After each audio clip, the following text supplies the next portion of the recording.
You know, Chio is Cherokee for hello or howdy.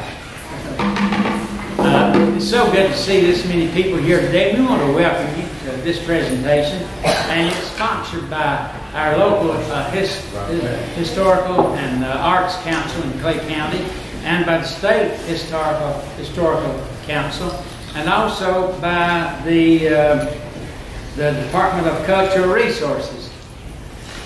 So anyway, I want to get that name right. But we want to welcome you, and we want to welcome our friends from the museum over at Cherokee. And you know, this is, I know you've been studying a unit in history, early American history or Cherokee, I don't know which it is.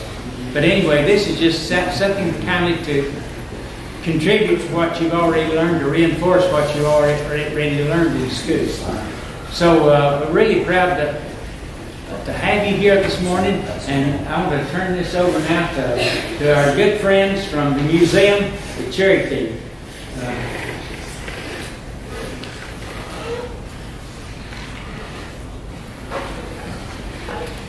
Hatohi!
My name is Sonny Ledford. I am one of the Cherokee friends from our museum back on the Qualla boundary. What you just witnessed just now is what we call our warrior dance. Now in our culture, way before any Europeans were ever in this country, when our warriors would go out to battle, this dance was done prior to going to battle. Now when we went to fight other tribes, which rarely happened, once we came back to our village, we would do this dance again, be it either victory or in defeat. Now this dance is as old as our people. That goes back thousands and thousands of years. Back at our museum, when you go into our exhibit, you start at 13,000 years ago. Our people have been here longer than that. Our elders tell us we have always been here. Now in that dance, these two guys, they told you a story. At the beginning, they were hunting for the enemy's trap. In the middle part of the song, you know, it's sped up. They found the trap of the enemy. And at the very end of the dance, they went into the physical battle, showing the motions they used to fight the enemy. That very last holler at the end is not called a war cry, because we had no reason to cry after a battle. It was a war holler or a victory holler. That's why when they lifted their weapon up, they hollered real loud. You notice at the beginning of the dance, you heard one of them holler and the rest responded. Now in our culture, whenever we went into battle and the warriors went to fight, they had one man who was considered the best warrior out of all of them. He was the one who led the holler by himself. Then if there was 5,000 warriors behind him, they would holler in response. What it meant was that I have your back. I'm ready to die for you or with you on this battlefield against the enemy. That's what this dance means to us. We have a game back home called a netzer. What that means in our language is the little brother of war. How many of you have heard about this game? Now back home we still play this game. Actually me and Mike are veterans of the game. I played when I was younger. This man, he still is of age. He can play as many years as he wants. We have some guys on our teams back at the communities back home. One of the gentlemen is 78 years old. Now this is the grandfather of the cross. This is where the cross came from. Most southeastern tribes play this form of game. But with us, as Cherokees go, what we're taught in the game, because it's called a little brother of war, it means that the techniques of hand-to-hand combat, which the Cherokee were known for, is taught to the younger ones in this game. Boys, all you guys out there, there are teams back home that are younger than you that play this game. And their are just as rough as older men. In our game, there are basically no rules. We don't wear helmets or any kind of pads. Just a pair of swimming trunks and our sticks. You see broken bones, you see teeth knocked out, heads busted open. Actually, there's a pretty popular picture of this man right here. He was running the ball, and he had blood running down his face. His head had been busted open. But there's a process to this. In our culture, we're very, very spiritual people. And before this game is done, our healers take us to the water or to the river. The ceremony is done there with the whole team. And the healer puts medicine on these players. Once that's done, they go to the field. All the anger, they can't have anger on that field. If they have anger toward the enemy when they're in the water with the healer, it washes down the river. So when they get on the field, it's all about helping your team win, and it's about strategy. Now we still play this game a lot throughout the year. On Memorial Day, a couple of our teams, local teams, played against each other for our veterans, which is last week. In our fall festival, we play about every day of that fall festival. The young boys and the men. Actually, in the beginning, when this game was first used, the women were the first to play it. But where it was too rough, the men made the women quit playing and they took it. This game, how many of you studied about the clans? Raise your hand. Now you know there's 7, right? Yes. Now actually, when we would get into arguments between clans, if the argument got too big where it had to be resolved, with this game. Say if I'm Bird Clan and you're a Wapataya, and we're in council and we're arguing over something about the village, the peace chief would say, that's enough arguing, we'll have to settle this with the nets on. So my team from my Bird Clan and her team from her clan, we would set a game. Sometimes this game could last up to a week or more. They would play from the time it got daylight till the time the sun went down. If the game wasn't finished, they all rested. When the sun came up the next morning, the game was restarted. It was played until the last scoring point, the winning point, was made. It could be 2 weeks later. But these men continuously played over and over. Whoever won the game won the argument, and then it was never spoken of again. So these are representative war clubs. Now, in our way of battle, there's many different types or shapes that Cherokees used. I actually make these, and I make them pretty close to the originals before Europeans came to this country. All this is, it's made, you smash and bash. It's kind of like the AK-47 of the day. It was only made for one reason. That was to put your enemy into the other world as fast as possible. That's the only reason it was made. Now, in our culture, we have rules and we have laws that we have to go by. One of those rules is that women are not allowed to touch the war clubs. Why do you think that is?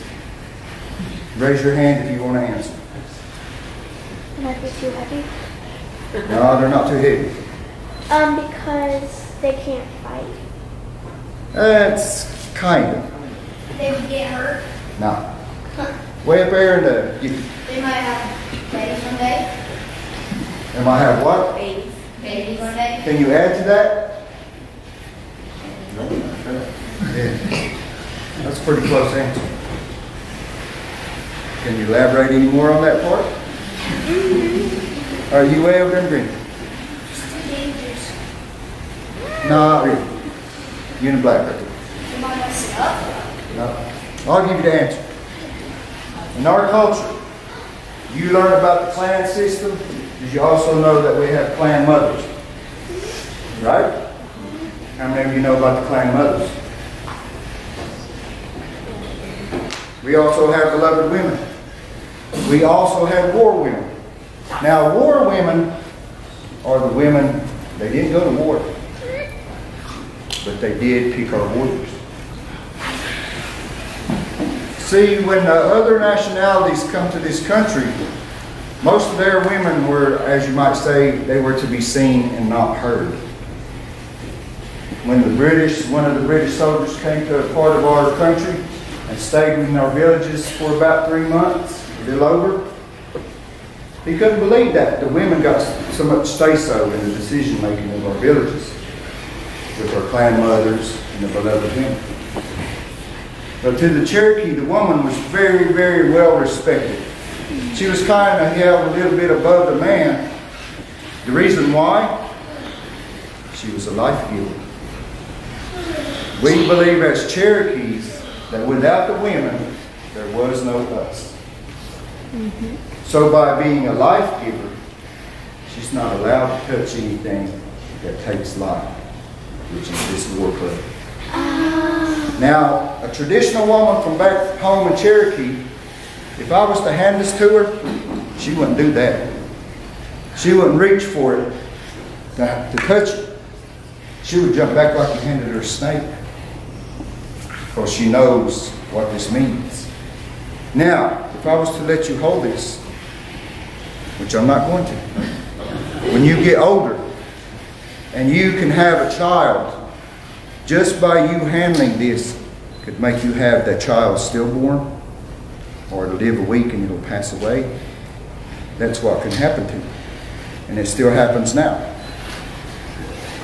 But as warriors, we would never take a war club into our villages. We had barricades that surrounded the village made from small tree saplings that were very close together. The reason why our villages were surrounded by these is because we were farmers. Wanted to keep the little animals out from eating all our crops. But we would never take nothing like this even around a woman. We had warrior houses where the warriors would go before battle and after battle. But they would go back and forth to the river, to the warrior house, to the river, to the warrior house before battle to get a demon or the black being inside that only knew death, knew how to kill. Once they come back from battle, they go back to that warrior house and back to the water with their healer to take all that black demon out. But these war clothes would be put away. They would not be taken to a village at all, period. So the women usually would never, ever see a war club in their presence. But this game teaches them how, those young boys, the older men, shows them how to take their opponent down or their enemy. You know, a lot of movies you see of Native Americans, as you call us, you see them fighting for about 5 minutes, wrestling around. Not with the Cherokee.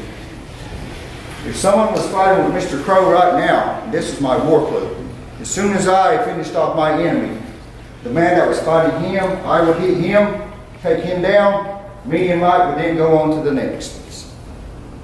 In a half second. Some of the journals of soldiers that would write about the battles back then that survived them against us talked about how quickly one warrior could take 7 soldiers out in a matter of seconds. With the war clubs and a side knife. Now this one I have here that I'm going to show you, it's made from flint, which is a sedimentary rock formed over millions of years. It's tied on with sinew, which is a muscle tendon, either from deer, elk, or whatever animal that we took as food. This is what we call a backstrap. Come from a lot of animals. How many of you guys have a dad that's a deer hunter or a hunter period? So you guys should know about this kind of thing, right? The handle of this is made from a deer antler. Now this could go back past European times just for the fact that it's made out of stone. I have one right here that's made from a bear leg, femur. The blade of it, you can still see the hammer marks in it. It's from when the blacksmith put the metal into the fire and it got really hot. He used a hammer and an anvil to shake it out. Still got the hammer marks, and this is what they would look like, some of them. Different handles though. Back at that time period, when we started trading, Europeans brought blacksmiths to this country, which in turn we learned how to do our own blacksmith work, make our own weapons, make our own tools, or anything we needed. But we used basically every part of the animal when we took its life. Now our spirituality, whenever we took an animal's life, we would do a little ceremony over the animal before we ever started touching it or taking it apart and dressing it out. Where we take the meat and the bones and all that stuff separately to use in our villages. What we would do, we would actually first we would apologize to the animal for taking its life. We would then ask or thank the animal because it was going to give us food, tools, and clothing. We thanked the animal. That's before we ever touched it or started taking it apart. I still do that today, even if it's medicine. Because a plant has life, it grows. So whenever you take that medicine, the natural medicines, you're killing the plant. Or when you take the tree bark, that's like taking your arm off, saying, can I use this to help me survive? That's the way we look at trees when we take the bark off, take that to make teas or whatever we need to make. That's the spirituality of this. It's not a religion. We do this every day. We can go to the water every day and pray 1,000 times every day for other people, never ourselves. Because we believe that if we pray for ourselves, that's a greedy way of prayer. We always pray for others. So every time I go to the water, we've got places all over in the southeast that we go to that's very spiritual to us at the water. There's a place in Red Clay, it's called the Blue Hole. Actually, it's the water, it's the color of the sky. You ever get a chance, it's near Cleveland, Tennessee, called Red Clay State Park. Maybe one day you'll mention that to your parents, say if they'll take you there. But the water's the color of the sky. That's where we go. We're allowed to go in. There's actually park rangers that guard it. But we're allowed to go down there and go in it. Me and Mike actually have been in it a couple of times. There's no words in the English language to describe the feeling of how you feel when you come out. It's a life change. It really is. Now, when I talked about the women and the clan mothers, you know, there was actually laws with the clans. I'm going to pass this around. It goes to the end, pass it up to the next one, go back and forth until you get to the top.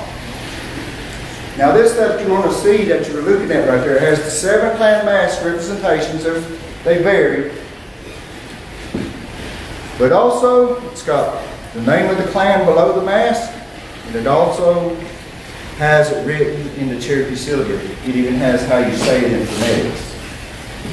We're the only tribe that has a written language. Back at that time, we were the only tribe to have a newspaper. The newspaper was called the Cherokee Indians, where we could read, we could read and write our own language. The only way that you can read that language, the syllabaries, is if you can speak it. That's why the Cherokee Phoenix half was written in the Cherokee syllabary, the other half was done in English. That way us and Europeans could both read that newspaper. Now that printing press is located in New Echota, Georgia. It's still there today. It's a historic site of our people. And I visit that place maybe 2 or 3 times a year. But the clan system, the way it worked, whenever we had councils in our very, very large council houses, probably be as big as part of this school or maybe larger. Some of them could hold everybody in that small village. And it was the only time our tribe actually divided. Because when you walked in a corridor that's kind of like how a snake looks when it's crawling, the corridor into the council house was made the same way. You could stand outside the doorway and you could not see in. They usually had a couple of men guarding the entrance as you go on inside. Now it would be sectioned off into 7 sections. The reason why? Broke into song here. Actually, if you heard a little bit of that song, that's actually what we call a snake dance song. But those clans, whenever we came in, say all of us on the first row are bird clan. All of you second 2 rows are blue. Next is paint, wild potato, and all that. Whenever you came into the council house, whatever section that your clan would sit in is where you would go. So say the first section is bird clan, that means all of us will be sitting over here. So on and so forth. Once we were all seated, the clan mother would stand up and she would speak for her clan. Now the clan mother was usually up in her years and she was chosen, like our bird clan mother. We all as bird clan, we would talk about all of us here. Talk about the women, say if you're 90, you sing the oil. We all talk saying, you're the best choice. You were a given person all through your years. You always cared for everybody else before yourself. So we all got together and said, you will represent us in council as our clan mother. So that then would be taken in front of the chief, and we would tell him, we want her to be our clan mother, to represent us in council. So then if he agreed, then you then would be bird clan mother, which is a highly honored status. We also had beloved women. They could be chosen from any clan. But the clan mother was like the mother of all. Say all of us here are bird clan, every one of us. The lady we chose as clan mother is like all of our mom. even though me and you, we're not blood related, we're still brother and sister because of our clan. That's why, did anybody get taught about marriage and clans? Okay, what did you have to do when it came to marriage? You had to pick a man or a man from another clan. If you were one. Yeah. And that's correct. Me being from Bird, I could not marry someone from Bird. Why is that? Because it's their clan. Because it's my sister. Now, remember I told you about those men standing by the doorway that watched the doorway? If we were having council, and Mike was the peace chief, and Jarrett was one of the men standing by the doorway guarding him, and we're all Bird clan here, right?